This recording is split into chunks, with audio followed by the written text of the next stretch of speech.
It's Wednesday, the 28th of July, 2021. In today's show, we catch up on all the main pre-season friendlies since we last spoke. We run the rule over the latest Seaside news. If we have time, we're going to go through our championship predictions for the forthcoming season. I am John Aspinall, and this is Seaside's podcast. Episode, well, we haven't got an episode number. Carlisle, Burnley, and other stuff.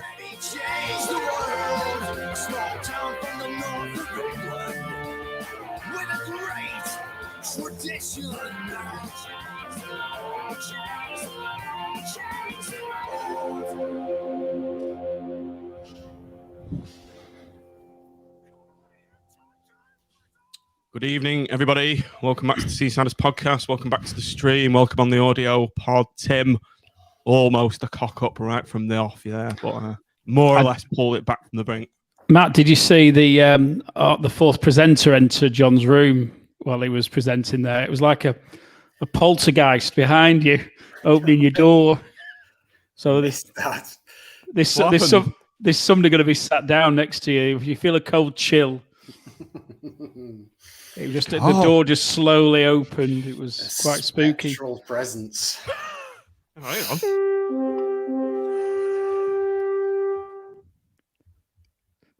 There we go. Natural order is restored. Timism to kick off with. I know, not for me either. Well, Tim, you're losing your touch, aren't you? Especially in the group chat. You used a common phrase, just shit, and the masses were not happy, were they, Mitch? No, it was unrest. I let the side down. I did think it was a rather apt description. Yeah, it was a fair description from what I saw. Would you like to just fill the listeners in, Tim, what we're talking about? We were commenting about our trialist right back, and I thought he had a bit of a torrid first half. He looked a bit scared, so I alluded to him as shaking like a shitting dog. Sort of Peter Kay's that, isn't it? To be fair, I did balance it by saying I thought that he had quite a good second half, and actually, as I said to you last night, Seamus Coleman had one of the worst ever first halves I've seen in a Blackpool shirt. And he's done his debut, and look where he ended up. So yeah, I wouldn't take my criticism to heart. Right, okay, everyone. That was Tim. That's Mitch. Matt, we can call you Matt actually this evening. Okay, there's no two. We haven't got a double Matt, so we'll go with Matt. So we've got Christian Bolstone. Evening, Christian. An old mucker of mine from school. Don't know what he means. Evening, Toby. Maybe you could fill us in. Evening, Jord. Evening, Mike. Evening, Ray. Evening, Amac, and even Bisons, good evening to you. Mitch Clark's right foot. Absolutely. And as Tim was talking about their pre-season friendlies, so let's crack on with the show then. Matt's just said, I'm stuck on dad taxi duties. Not good enough, Matt. You've lost your name. So Matt Smith, I'll have to call you Mitch. Right, call our way, Matt. Mitch. Yeah. You were the only one out of our motley crew that went. Blackpool won 1-0. You went with your lad, I believe. Yeah. I read your blog, and it was a good sort of step back in time in footballing history, wasn't it? And your blog sort of evoked memories of going to stadiums of yesteryear. Yeah, well, I've always liked Brunton Park, and I think I said it in the blog. I like it even more because it's rarer and rarer that you go to that kind of ground. You know, where we were in the newest of the stands, which is, I think itself is about 20 years old, and just terracing on three sides, and it's got bits of, you know, there's bits been stuck on the side of stands, and it's just got character to it. As a game, it was nothing to write home about. It was kind of, well, put it this way: my lad halfway through the game was reading a magazine we'd brought, and just going, "Sorry, Dad, it's not very interesting, is it?" And I couldn't really disagree with him. But as a game, it was. Wasn't a porn mag, was it? No, it wasn't. No, he's only 10, so he's only 10. Such things, and he's not discovered such delights yet. It's 11, isn't it, when they do things like that? Where was it? Yeah. As a game, it was. You have, yeah. It's visions that I don't want. It's a proper googly.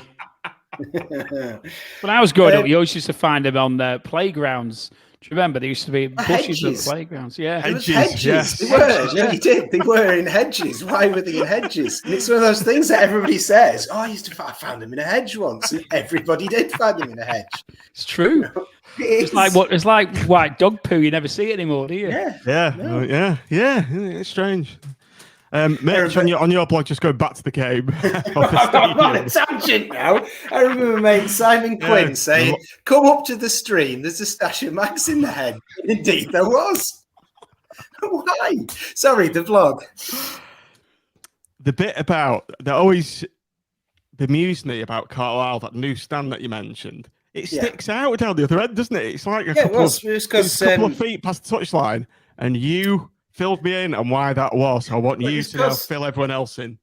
It's because Michael Knighton, he was sort of a bit of a, well, he was a character, wasn't he? He was a bit of their, I suppose, a little bit of their Oyston in a sense, in that he had lots of big ambitions for the club, and Carlisle were going to be sort of the new club of the North and all that. And the only thing he ever really did to make that concrete was build one stand that was supposed to be the basis for a new Carlisle Mega Bowl type stadium. And he never built the other three. And the idea was a little bit like we did, that they were going to shift the whole ground a little bit to the north, a little bit like we did when we rebuilt the stands, but we actually did it. So yeah, it is quite surreal, because you can actually sit behind the goal, but at the side, and quite a long way behind the goal at the side, which is, but yeah, that's sort of Michael Knighton's legacy for Carlisle. Do you remember him, Tim, coming doing kick-ups when he was... He did that on Old Trafford's pitch, didn't he? I think was Owen Oyster not involved with him? You know, when he apparently gave up. We said we weren't going to mention him anymore, didn't we? But when he gave up his opportunity to be owned Man United so that he could stay with his beloved Blackpool. Been a fan since 2 years old. Yeah, so but I remember Knighton on the pitch doing keepy uppies and heading the ball and everything. The one thing I would say is I do think Carlisle have got quite a good little catchment area up there, and where they do well, they do actually get some quite half decent crowds. They can regularly go into sort of 5-figure crowds quite easily. So I could see how it could work, and you know, to be fair, if you know he didn't stay there long enough to complete it, and he was a bit of a fantasist in some respects, wasn't he? But you know, the Oysters, we did this we did the same, didn't we? You know, we moved the ground when, you know, the thing of difference was we did two stands at the same time. But yeah, you could see the logic of, because they'll be wanting to put a bigger stand behind that. I presume it's the covered goal, isn't it? That would have had the bigger stand, that where they might have needed the space. They're actually looking to move away from it, from what I've read. They're looking for a new site in the long run, which seems a bit of a shame. They're looking for a new site and talking about a 12,000-seater stadium. And as like you say, it feels like they've got a bit more potential than that, really. It seems a little bit sad if they move away from there. Anyway. On a tangent there, weren't we? Yeah. Anyway, the game itself, Mitch, did you have any takeaways from it that you want to share with people? Or any I think the probably the simplest way to put it was that it was quite a lot like the Burnley game, but against a weaker opponent. In that the first half, we didn't have that sort of barrage that we got from Burnley, but we were really, really solid. We looked really, like we could just win the ball back at will. Jimmy Husband played really well as he did against Burnley, I thought. He was really tidy at the back. But we had a lot of possession, but we just looked like we were lacking the final ball, really. We didn't make that many chances. We sort of had a lot of crosses into the box and a lot of possession inside their half, but we didn't really do a lot with it. We struggled to get it to Jerry. Demi got another goal, as he seems to be the only player who can score at the moment. Took it really well, really calm. It was quite similar. I was going to say quite similar to the Burnley goal, but didn't score against Burnley. It's quite similar to one of the other goals he got in pre-season, where he just sort of ran onto the ball, had loads of time and space to put it away. The kind where you players sometimes with too much time mess it up, but he took it really calmly. Second half, more of the same, really dominant, solid. We look like a championship side that hadn't really found the sort of clicked into gear. And then we took all the first teamers off, brought a load of kids on, and we struggled after that. Carlisle should have scored. The player who did really stand out, and I think a lot of people said this on Twitter, and I'd agree with them, is Tate Trusty looked really good. He started with the first team, and he didn't look out of place. And what I sort of noticed was he didn't look out of place physically either. You know, his brain. He reminded me a lot of Antwi when he impressed everyone last pre-season with his sort of. His brain, his positioning was really good. He hit a couple of really nice passes, and he looked physically, he competed really well. And I also really liked the kids. I really liked Luke Marriott, but nobody else seemed to be impressed by him. So maybe that was just me, but he looked to have a bit of something about him. So it was very similar to Burnley in the sense that we played well, and then, you know, a big turnaround, and it's kind of over as a spectacle. And so let's move on to the Burnley match next. I've got a nice little graphic for this. Shift that banner off. Tim, over to you. So we started off, for people on the stream, you can see this. It was Maxwell, AN trialist, who'll come on to in a minute. Richard Keogh, James Husband, Luke Garbutt, Callum Connolly, Grant Ward, Dimitri Mitchell, Sonny Carey, CJ Hamilton, and Jezza leading the line. So Tim, it was a fairly strong lineup for Blackpool, wasn't it? So you'd expect us to compete against Burnley, and we kind of did for the most of the first half. Yeah, I slightly disagree. I mean, we had a lot of players missing, I think, and obviously there's the well-known COVID outbreak, which probably accounts for a reasonable share of that. But when you look down that list, you know, you've got Dougal missing, you've got Stewart missing, you've got Gretterson missing, you've got who else was the Medine missing, Thornley. You know, there's a fair few, isn't there, that aren't there. We've lost our key loanies as well, haven't we? Like but it did seem to actually. I thought it was quite a good blend between the old and the new. And as we'll go on to I had various views about how that actually panned out in practice. But I was quite interested to see how some of these new players, because obviously when we first started, because they've got no names on the back, we kept going back to our podcast team sheet, didn't we, to work out who was who. Just stop you just before we go. Just made some notes about pre-match. Just a few things I want to discuss before we get going. So this was the outlook. What a vista! Pre-match,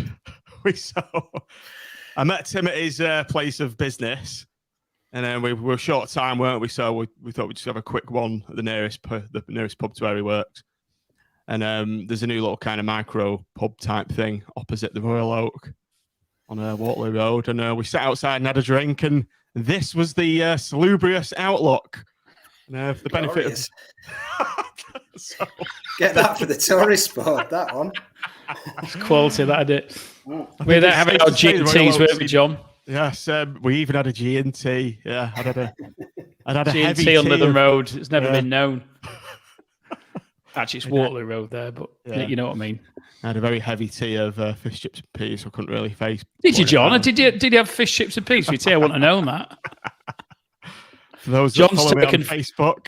John's taken to posting his tea on social media, so we've got to take the piss where we can. It was one post, Tim. Come on, but little brewery there. But when we got into the stadium, I think there was that kind of feeling I had when that first season in the Premier League, when you walked in and the ground was packed, and there was the new scoreboard where the South East is now, and it was like a wow, kind of look at this, look how fantastic the pitch was.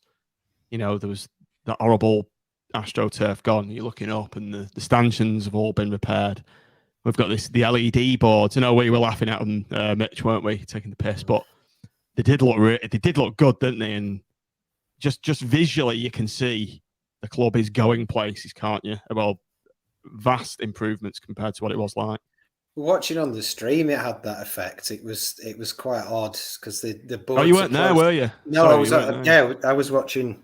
Yeah, I was watching from the salubrious surroundings of a brewery in Clitheroe on my phone, and it was odd because it was almost like sort of double take because of the boards, and it felt a bit like playing like you get grounds on FIFA or something. It's, that's not our ground. There's got adverts going around it. It was even got that from a distance. Tim, what was your vibe when you walked in for the first time? Did you have that? We are improving kind of thing? It was good to be back. It felt a bit weird to be in a crowd. I know we took our seats in M Block, didn't we? And we ended up moving because it was a bit cramped, a bit too cramped, wasn't it? Yeah, it felt a bit weird. Yeah, I mean, it's starting to look a bit more loved, isn't it? Well, they've had a little bit loved, a lot more loved than it was, and it's great to see. I noticed the AstroTurf, obviously the LED signs stand out. I think there's a bit of work to do on some of the graphics, to be honest, but as we spoke about, but it's great. So, so the ones that are fully, have got the decent graphics done, they look fantastic. I think my gut reaction is they've probably done some more basic ones just as a temporary measure. You can see it makes it look, it makes you feel a bit more like you're in the big league again, doesn't it? I think. It was that feeling that I remember that game against Fulham, wasn't it? The opening game in the Premier League. You had a feeling that you were part of something bigger, didn't you? Which was definitely. So we just did notice on Twitter, if you avert your eyes to the screen, Rob2301 posted this. So I've just took a screenshot, and I thought this summed it up quite well. His post at Euston versus Sadler, and if you look on the left-hand side, that was the state of the pitch before a game in the Championship. I think that was when Jamie O'Hara was playing, and look at that carpet, the playing surface. Doesn't it look fantastic? Yeah. Oh, that first one's unbelievable, isn't it? I think that was when Lee Clark was deliberately training on it, wasn't he? Trying to make it worse as a leveller. I mean, look at where we were and look how far we've come now. Well, it's chalk and cheese, isn't it? Right, onto the game itself then. Mitch, you're watching it on a stream. How did you think we started the game? Well, the first, 20 minutes, half an hour, I thought we weren't really up. It looked like we weren't really up the races. I think that we're going through the team. The biggest thing that stands out is that we're missing our central midfielders. We're missing Stewart and Dougal in particular, and probably particularly Kenny more than anyone.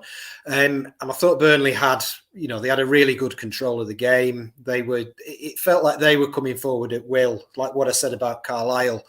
It was almost the opposite. They were sort of coming forward at will. We couldn't seem to find anybody, and I wouldn't say I feared the worst because it's a pre-season game, so I'm not getting that wound up about it. But I thought we could have been on the end of 2 or 3 from the first half. But after about 25, 30 minutes, we seemed to find a different way of playing that worked, and that was quite nice to see. So I got. Sorry, go on. Go on, mate. Go on, mate. Go on. No, I was going to say I can't claim to kind of go through and 15 minutes this happened, 17 minutes that happened, because I was on about my 6th pint by then. So, but my impression, that was, I think, a fairly accurate impression.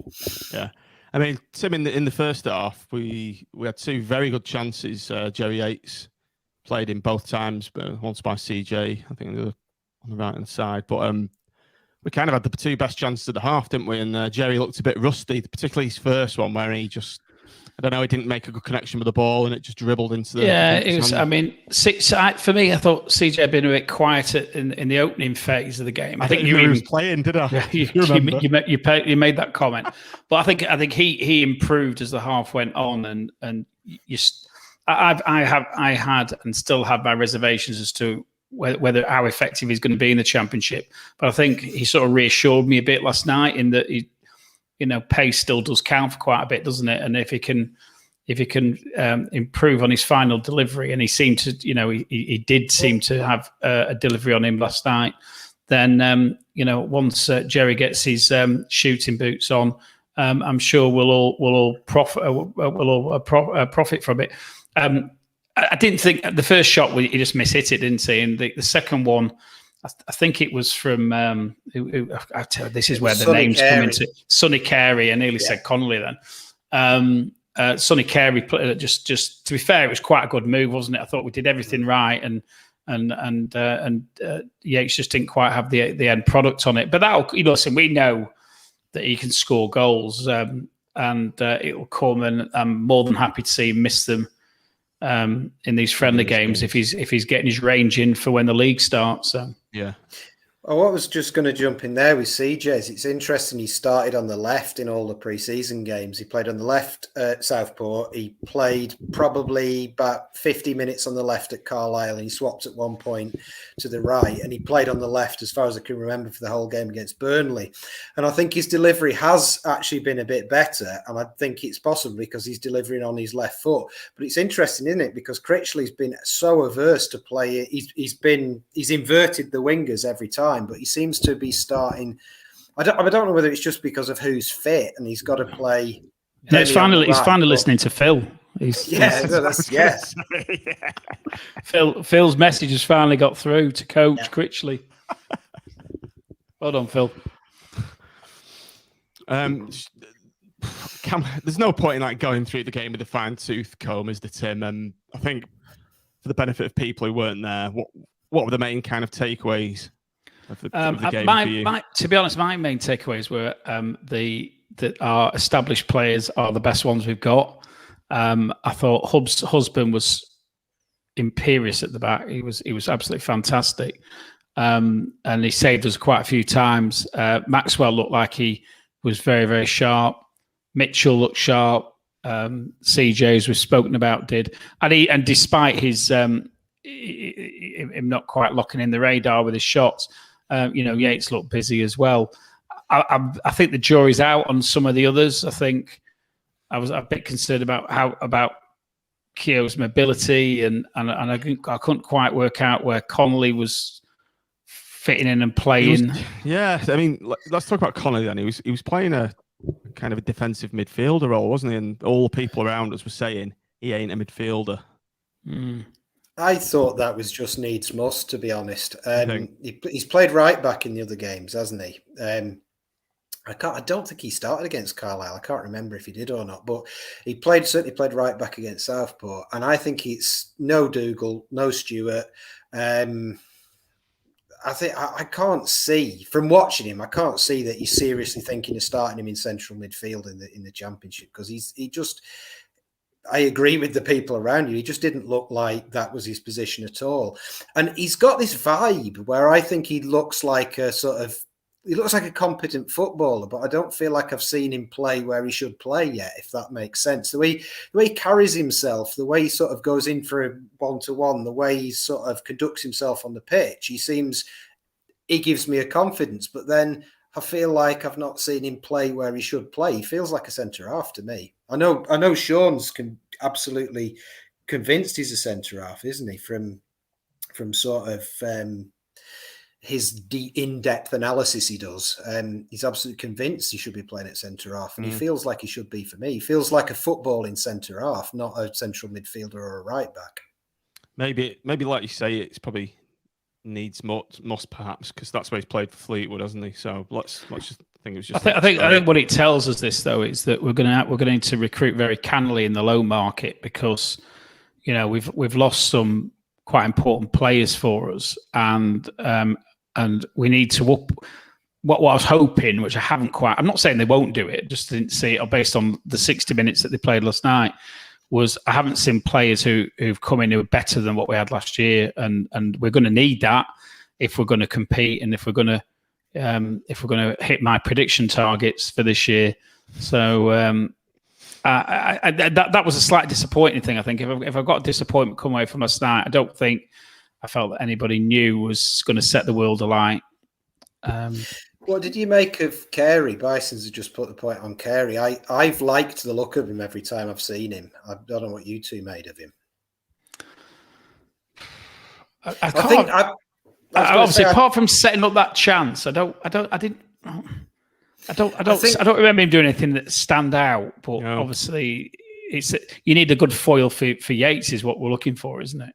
I think I'm thinking in the context of a lad who's playing for Kings Lynn literally sort of a month ago. I've been quite impressed with bits that he's done. I'm not saying he's going to go into the team and be. I agree with you. I agree entirely on the point that I don't think we've improved on the players we've lost. And I don't necessarily think Carey's going to be first name on the team sheet, but I've got that feeling that give him give him a few months, give him 6 months. I think there's a player there. And I thought that chance he set up for Yates last night, again, I don't know if this was watching on the stream, but when they showed the replays of it, his feet were so quick and his awareness was really, really sharp of where Jerry was. And it was there's just those little flashes that I've seen of him that I like. It. He's been probably the one of the new players that I've gone, yeah, I like him. But he's probably one of the new players that it's not realistic to expect to go into the first team and be, a step up. So speaking of the first team, we've just had a comment from Josh Melling. Josh is saying squad that finished League One would be our current squad. Generally speaks quite a lot of sense on here, Josh. Tim, do you think there's anything in that? There is an element of truth in there, isn't there? It's like you say, we've lost our... Well, we've lost two. Hitters. I mean, particularly Ballard. We haven't, for me, we haven't replaced Ballard at the moment. And listen, Sims wasn't always the player he was towards the end of the season, but most certainly the way he was playing in the last 2 months, he was a very valuable player in the team, and the player was scoring goals. So you take those two out of the team, and you take out Kai's erratic contributions, but nevertheless. Important. Who's going to say something? Important. When he's on his game, he was an important player for us. You've not got Embleton in there at the moment, who again had the ability to contribute, and you haven't got Gabriel as well either, have we? So there's all those players missing who are on loan, and we've got to. As I said, we're going to have to recruit well in the loan market. We need some serious quality, and I think we've got the ability to get it. And maybe this year is the year we might see some proper Liverpool players come, use that connection. We seem to have, I think we've said in previous pods, we seem to have a better connection going on with Everton at the moment than Liverpool. But yeah, so we've got a bit of recruitment to do yet, and it's got to be right, and these players have to be better than what we've got on the pitch, because we probably need 3 or 4 in the first team. And like Luton did last year, and did it very, very successfully. Bison's is saying the squad we have now is weaker, Mitch. Same line as Josh, really. It's hard to argue, isn't it? Yeah, it is. And I think Tim's covered it pretty in depth. And I think for me, the key is we don't really have a right back. I thought Mitch Clark looked okay. I'm not sold on him completely. He was similar against Carlisle, and he did some good stuff. He looked a bit wobbly at the same time. We haven't got a right back. Maybe, I don't know. Maybe Connolly hasn't had the chance to play centre half. Maybe is the answer at centre half. I think we lack creativity. For what I've seen of Bowler, which is only a glimpse, he's the kind of player who'll run and run and run and dribble and run. But I don't think he's a lockpick kind of player. I don't think we've got that, and I think we're possibly a bit light up front. I mean, and again, the plan B is Medine, and how fit is Medine going to be through a season? And at the moment, we've got Lavery and Yates, and again, it's unfair to judge Lavery, but I think he's Jerry B, isn't he? He's not a different option. He looks a very similar player to Jerry, and I don't think he's as I think again it'd be unreasonable to expect someone to come in from the Northern Ireland League and immediately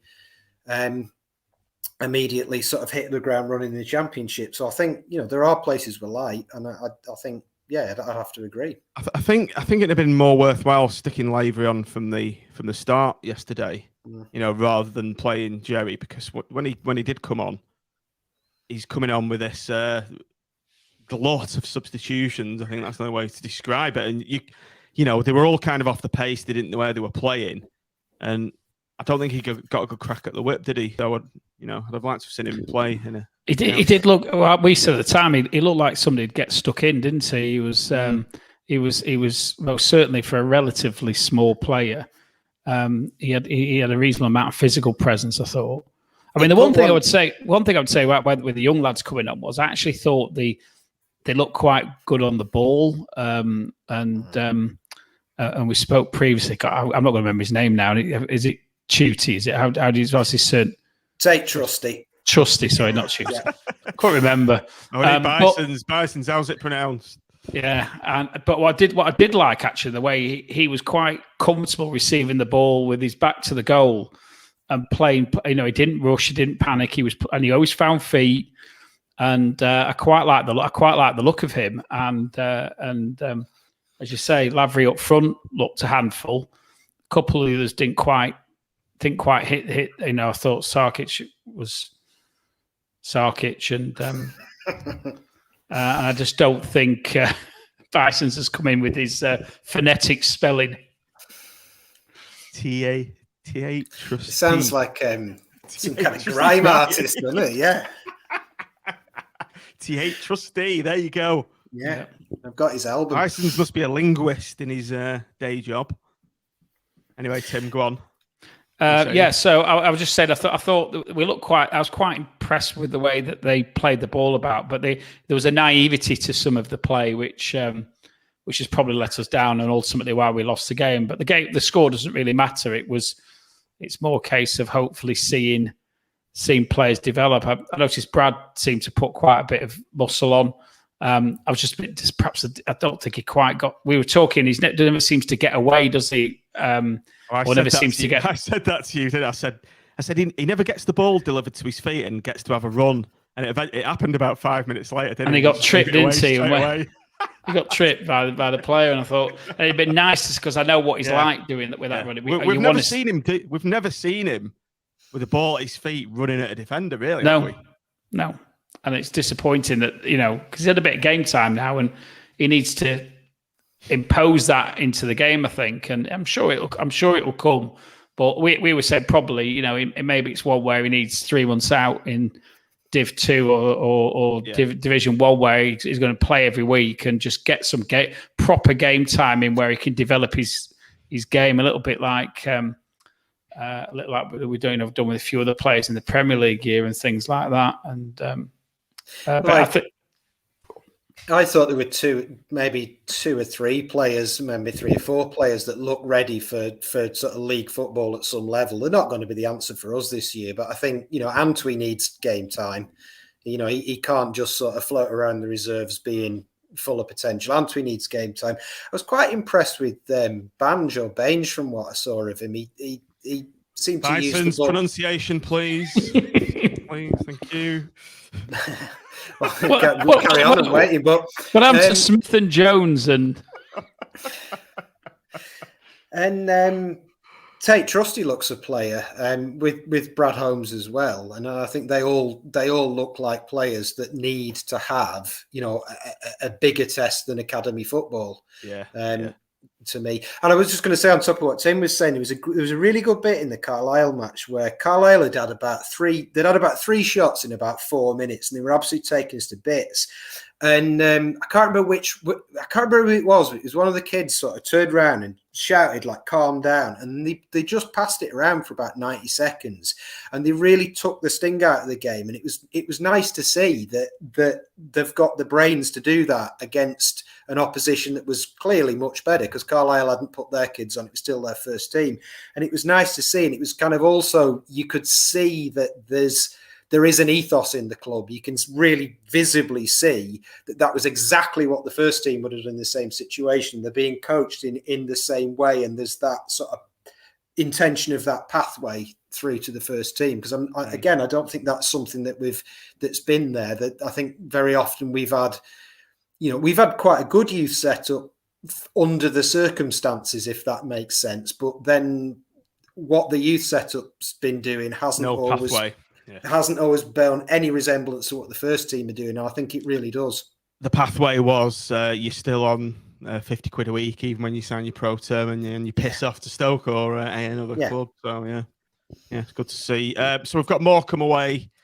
Final pre-season game coming up this Saturday. Anyone going? I'm going to Morecambe because it's just up the road from me, so I'm going to that. Yeah, Tim? Not sure yet. I'll make. I'm toying with Bristol, so I might give this Saturday a miss if I go to Bristol, I think. Okay, that was the pre-season stuff dealt with. Let's move on to not next news.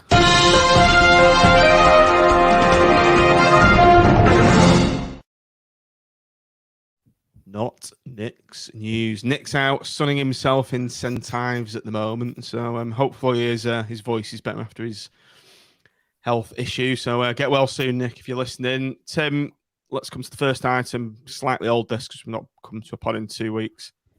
Just under 2 weeks. Richard Keogh signed from Derby County. Bit of a controversial signing. Yeah, I mean, we've got, if you think about it, we've got quite a lot of cover at the back, haven't we? I mean, when we're going through the players we're missing, I didn't even mention Ekpateta. You know, so we've got Greta. Yeah, I get Greta as well. Yeah, so I mean, you could see his experience. I'm just not quite sure whether he's quick enough. He just, I don't know. The jury's out for me on this one, but I can see he'll have a job to play over the course of the season. Yeah, I don't see him starting. Looks older than 34, doesn't he? Yeah, but the problem is you're going to be playing against really fast centre forwards, aren't you? And I'm just a bit concerned you'll end up getting caught a bit.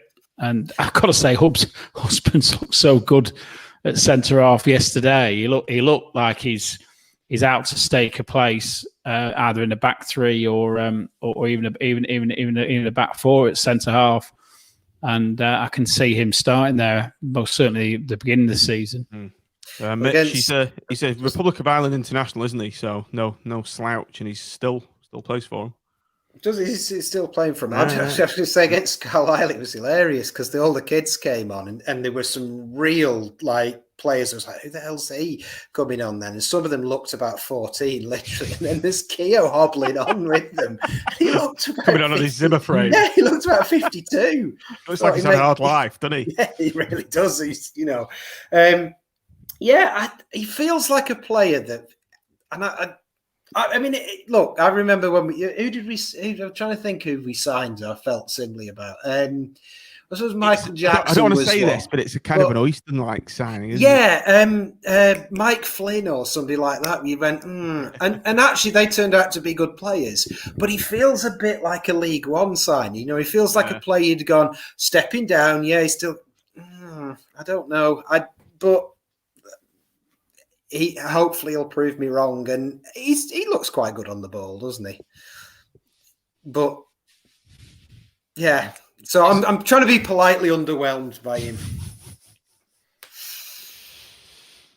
Josh says they're surely signed to coach our youngish centre backs rather than be a starter. I guess time will tell, really. Okay, it's most certainly somebody who if you have an injury crisis like we've had, you can see him being thrown in, and he'll do a job for us. But I'm looking at Gretason.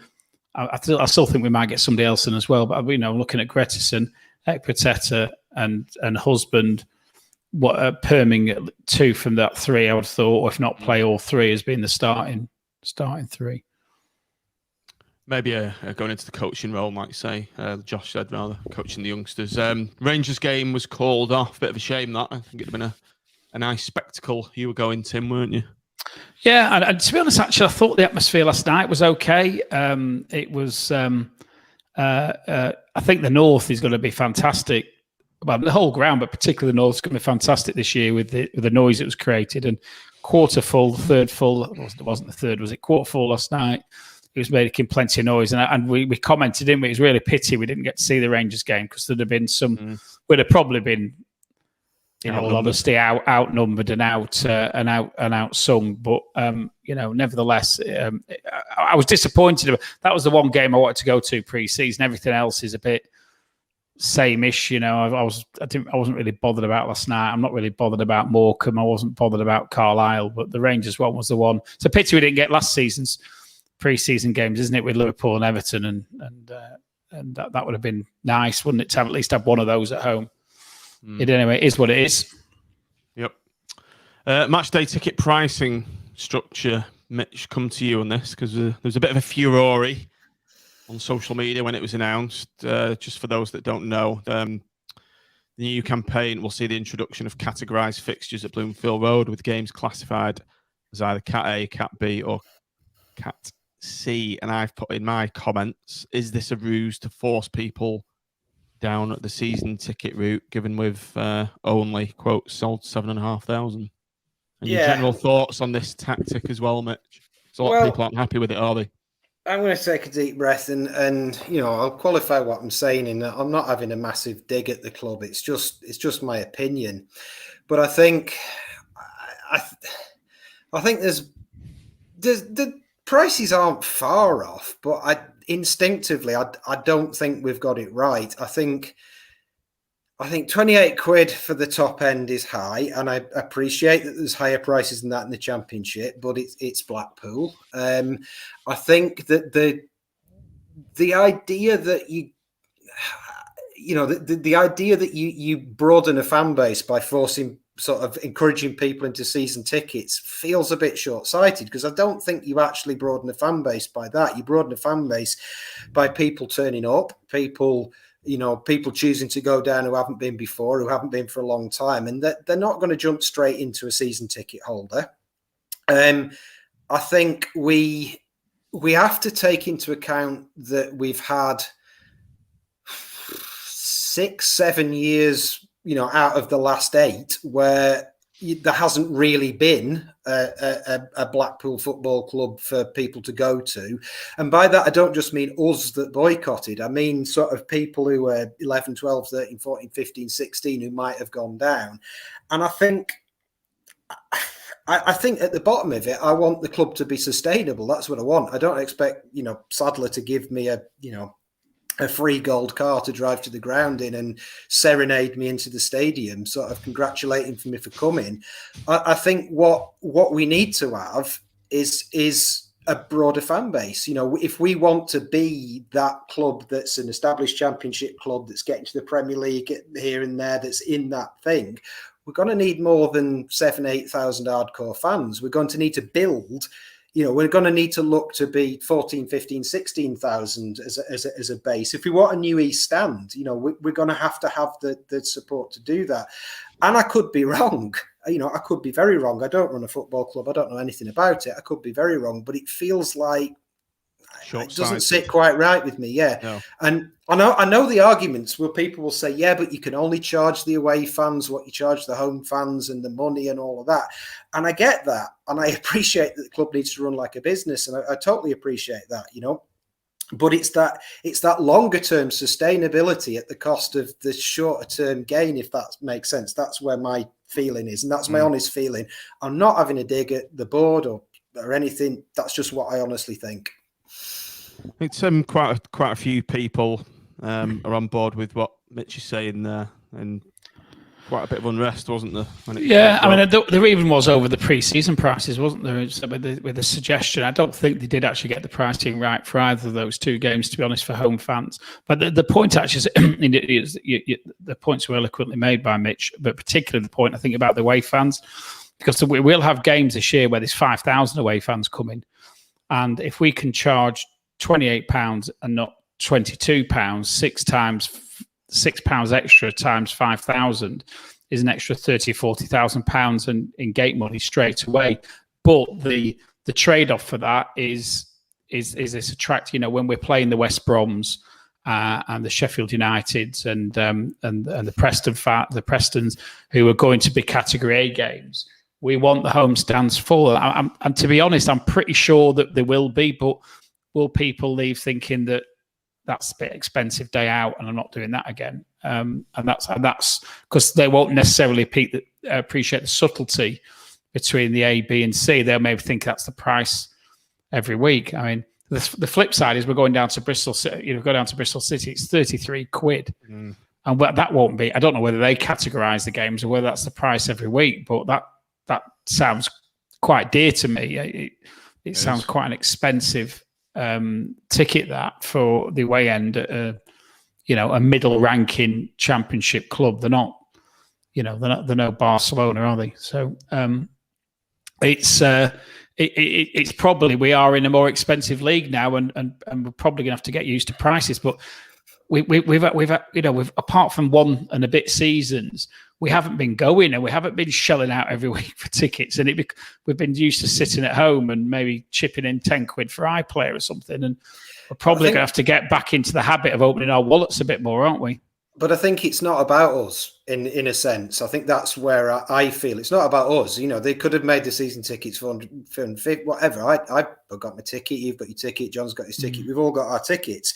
We're the 7,500. We're the 8,000. You know, whatever. But it's about the next 2,000 and the 2,000 after that. It's about that growth where I think, you know, a lot of the comments are. I think when you comment on the pricing structure, people talk as if you're naturally trying to get a cheaper ticket for yourself. And I'm not asked about that. The point is that as a town, certainly since maybe the playoff final, you know, the West Ham final, there's been absolutely no vibe for sort of getting down to Blackpool. There's been no buzz about it. There was the homecoming game, and then there was an absolutely grim season after that with Grayson that was not a great advert for the club, full stop.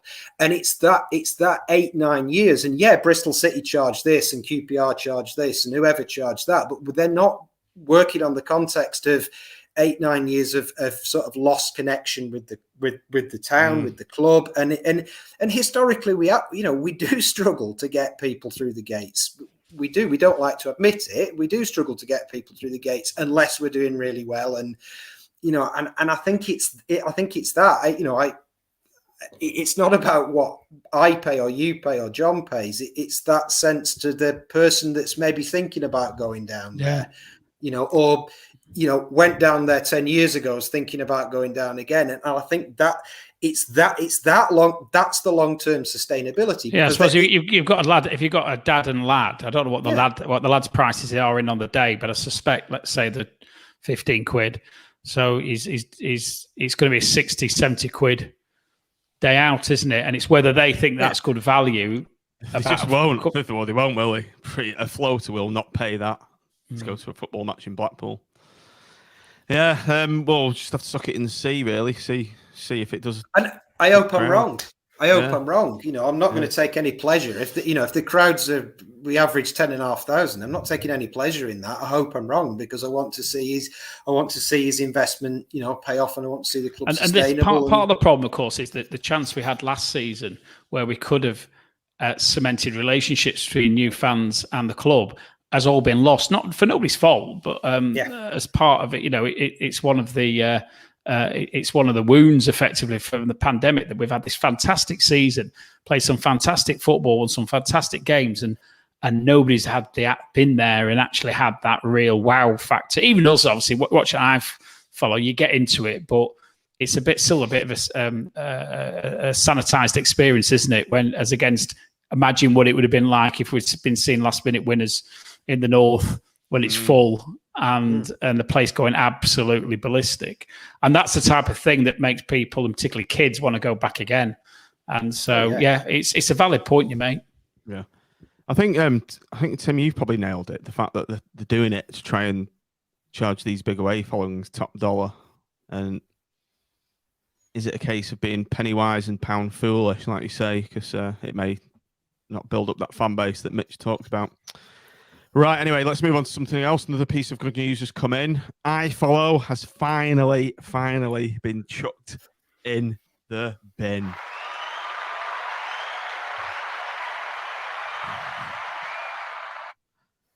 Brilliant news. No more Chizzy. No more iFollow. No more buffering. We're now connected with one of Europe's online leading video specialist, Stream AMG. It says to provide a new integrated streaming platform. This will result in Tangerine TV replacing iFollow as your go-to destination. Behind-the-scenes content, exclusive interviews, match streaming, and much more. So, Mitch, what was the experience like yesterday? It was very good. It was very good. The camera work was superb. It really was. It was. I mean, I don't have Sky. How many cameras? Did you just one still? No. It was. I couldn't tell you exactly, but it was multicam stuff. Wow. There were like arty shots over the stands at like half time as it was getting dusk. There were like arty shots with the tower light lit up and like side angle shots onto the. No, Mike just left on in here, Brett. And no, talking about Kit Kats and stuff. No, sadly not. It was really, really good. You know, if you'd have put it on your telly and told somebody it was a TV game, you wouldn't have noticed. But the graphics were a bit. They were sort of talking on the stream. They were kind of saying the graphics are a bit of work in progress, so the graphics are a bit shonky here and there. But the camera work was really, really good. And what I really liked was whoever was like live editing. They had a brain in using replay, so they go to a replay and then something had happened in the game, so they kill the replay and go back to the game and show it later. And when something came up in the commentary, they were clearly listening to the commentary and then going to the incident that they wanted to show on replay. So it was really, really good. Yeah, it was superb. Was there any pre-match, half-time, or post-match analysis, or did we? At half-time, I don't think so. To be honest, as I say, I was in the pub, so it was a bit antisocial. I was watching in the first place. But, excuse me, love. Excuse me, love. I'm just watching the half-time analysis. I think I've always felt that if you're going to do it properly, you almost like create a show a little bit like you see on TV. You don't have to like go on forever and ever, and it maybe starts 15 minutes beforehand. The way you actually go to a studio at half time, and it's not hard, is it? And then do a bit of post match and revisit the goals. And so I'd like to think that, because if the basic product's good and you do get people watching it, don't know to what extent we'll be allowed to watch it moving forward. But if we are allowed to, that effectively it's a package that actually keeps your attention rather than you wandering off for 15 minutes and then coming back for the second half. It's going to be interesting to see what they do with streaming the actual games next season. With the rights issues. I mean, are we still going to see away games being available for streaming? They were talking on the stream about audio coverage from Bristol. They kept saying, sort of, join us next week week after on Tangerine TV. Big game coming up at Bristol away, and we'll have the audio from that. So it's back to as you were. Yeah, possibly. I think didn't they used to allow certain games to be video streamed if you were abroad? It was if you were abroad only as well. It was the Tuesday and Wednesday games were you could watch those away from home streaming, but not pre-pandemic even. Yeah. The Saturday 3 p.m. you can't stream, but outside Saturday 3 p.m. you could. But what I'm not sure is because again, I haven't got Sky, but I think I'm right in saying this. So do they not have all the Championship on Red Button on Sky on midweek? So I don't know if that affects. Oh, do they really? I'm not sure. Somebody on one of the forums was saying they do. So okay. I don't know. I couldn't. But all good anyway, though. It sounds it's all pretty positive. Just want to address this, Tim, from David Coleman. If it's obviously not the David Coleman. Tangerine TV. Him on, he could do it himself. Yeah. He's dead, isn't he? Down a while ago. Great, except Jed Mills, FFS. I don't want to hear any more moaning about Chizzy after Mills last night. So, not a fan, David. I think commentators are very much. You get some people who like them and some people don't. See, I've always quite liked Jed. I always think, he lets the game. When I'm listening to him, it doesn't irritate me in the same way that others do, but.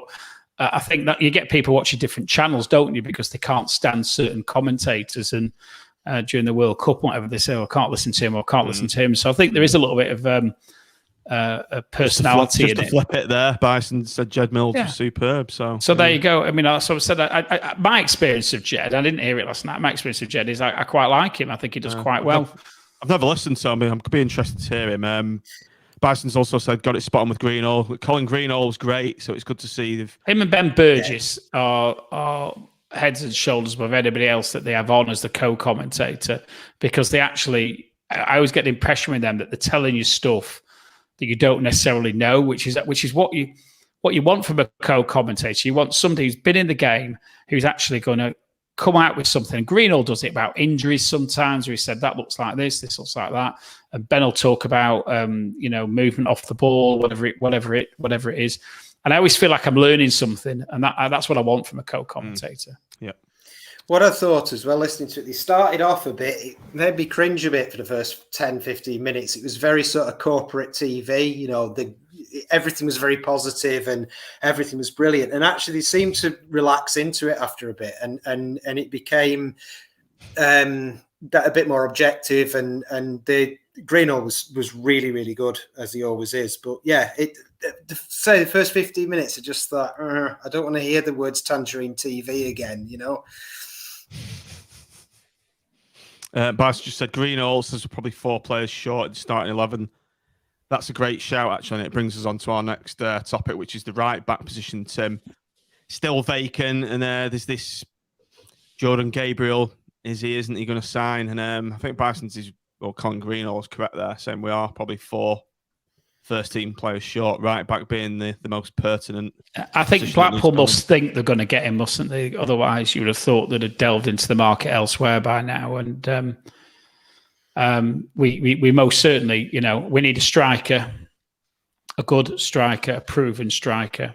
I don't think you can rely on Medine. Medine will be there as backup, but he isn't. His fitness levels, I don't think are going to be sufficient. Medine. You don't like Medine, do you, Tim? I like him I like him as a player when he's on the pitch, but he doesn't play enough football for me. He's if we get 15, 20 games a season out of him, I think we'll be lucky. And we need somebody who's available every week. And so I don't. I also think in the Championship is our plan B, not our plan. It shouldn't be our plan A. That's my view, anyway. I'm happy to be proved wrong, as I was. Prove him wrong, Gary Goals. Prove him wrong. The thing about the way we're recruiting as well is obviously Critchley's sort of, he's learnt at the feet of Klopp, and Klopp's notorious for not getting the player unless he can get the exact player he wants. And I wonder if there's some of that with this, where we're looking at this side going, we need these 3 or 4 players, go and get someone. And, the first few years at Liverpool, Klopp got absolute pelters, didn't he, for not replacing his keeper and his centre halves. And he just point blank refused to replace him until he got Alisson and Van Dijk. And on a smaller scale, I wonder if there's a bit of that going on where, as fans, we're all just go and get a right back, go and get that, and Critchley's going, I want that one. Maybe, yeah, it's a good point. Yeah, it's a very, very good point. You should write it on a blog or something, Mitch. Maybe good idea for you there. Yeah. We've not scheduled to be in any games in August or September, Tim. So Sky don't fancy us again. Nobody fancies us, do they? I mean, I was looking at the prediction, the pre-season predictions on some of these betting forums on the Mirror, and we're rock bottom 24th in everybody's prediction league, aren't we? I listened to Bournemouth, a little bit of Bournemouth's podcast, but they do something a bit similar to us, and they jumped straight in. Blackpool 24th, and to a certain degree, that's what you want. We want to go under the radar a bit, don't we? Look back, we did in the Premier League, and I'm confident that we won't finish 24th. No. We were going to do our Championship predictions, listeners, viewers, but we're on an hour, so we'll do that on the next pod where we've ranked every single team. Just before we go, then, we've got one more piece of news that we want to discuss. And I've got a graphic here.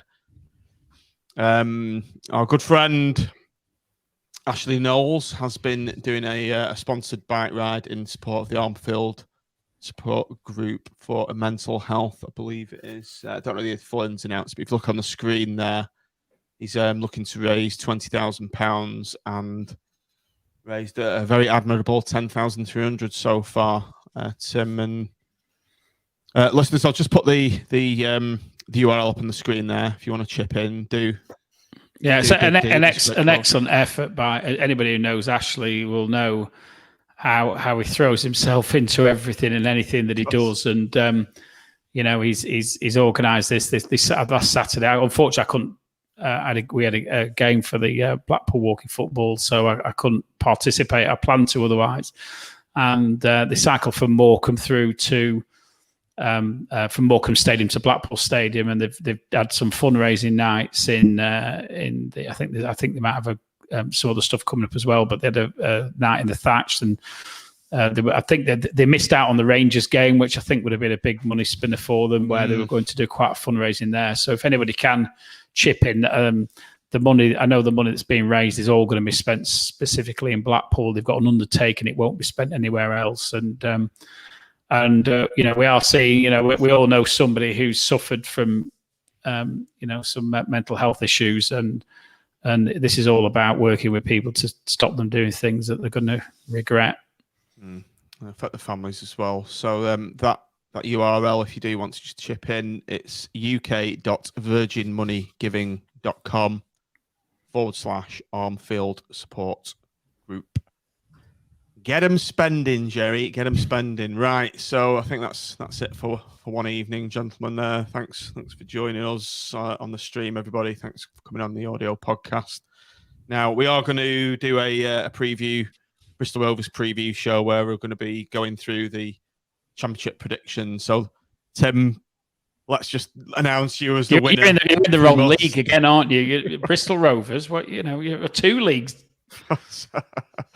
You won the League One prediction. Did I? Didn't you? I don't know. I've not seen the scores yet. I'm still waiting. Well, Matt Smith's not here, is he? And he's the man with the data and the spreadsheet, and he's not turned up. So unfortunately, we can't announce you as the official winner. Well, we could do it next pod then, can we?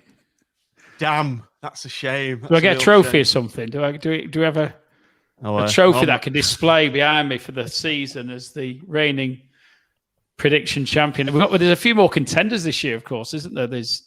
We've got an expanded presenter group. So well, we've got someone accredited in the journalistic world as well, so football journalism world. So you'd expect him to be right up there, wouldn't you, Mitch? Well, if he doesn't win, it'd be a disgrace, really, wouldn't it? He actually knows stuff about football, seemingly, doesn't he? So rather than just winging it like the rest of us.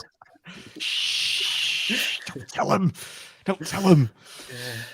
Right. I think we're done for the evening now. If you are watching this on YouTube, please do like and subscribe to the show if you haven't done so already. Helps us get an exposure.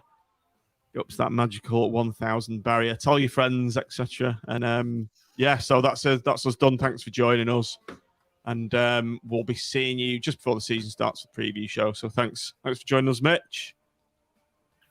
My pleasure. Thank you. Thank you, Timothy. Thank you very much. Looking forward to this season. Yeah, bring it on. Thanks for watching. Thanks for downloading. Up the pool.